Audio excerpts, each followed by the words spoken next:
Harvey's wrath continues to target the Texas Gulf Coast. You're looking at pictures of a shelter in Port Arthur that's east of Houston, and you can see it is a flooded mess. Also underwater, a nursing home full of patients.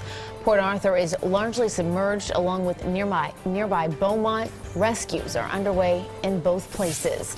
Harvey made another landfall near Cameron, Louisiana, just east of the border with Texas. Flash flooding is also inundating homes and businesses there. Harvey's latest punch is delivering even more damage and more suffering. Good evening, everyone. I'm Jessica Dean. And I'm Yuki Washington. The mayor of Port Arthur, Texas, estimates that 20,000 homes there are now underwater. Meantime, rescues continue in Houston, and crews there found a van swept away Sunday carrying an elderly couple and 4 children. All were killed.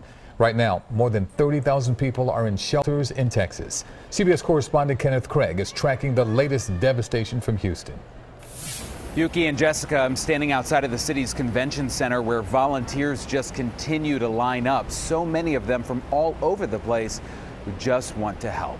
Heroic rescues are now underway in southeast Texas after Harvey dumped more than a foot of rain in a span of hours.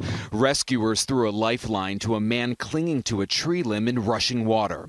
In Liberty, this woman escaped her mobile home through waist-deep water. Now it's just what to do next. Rescuers brought this truckload of senior citizens to a shelter in Orange.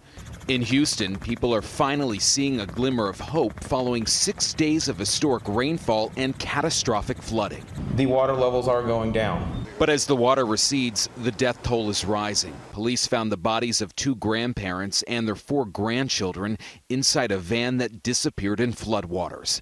Our worst fears have been realized.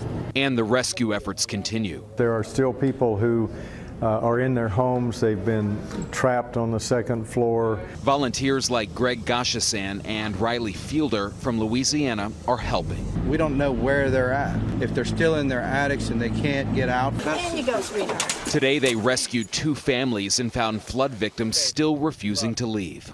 At least 17,000 people are crowded into 230 shelters here in Houston, and now officials are trying to determine how long they will have to stay.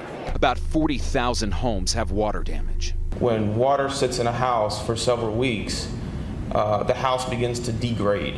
So far, FEMA has received 195,000 requests for help. Officials predict it will take years for Houston to recover from Harvey. The curfew that was in place last night is in effect again this evening. That's to prevent looters from breaking into the homes of evacuated flood victims. I'm Kenneth Craig reporting in Houston. Yuki and Jessica, back to you.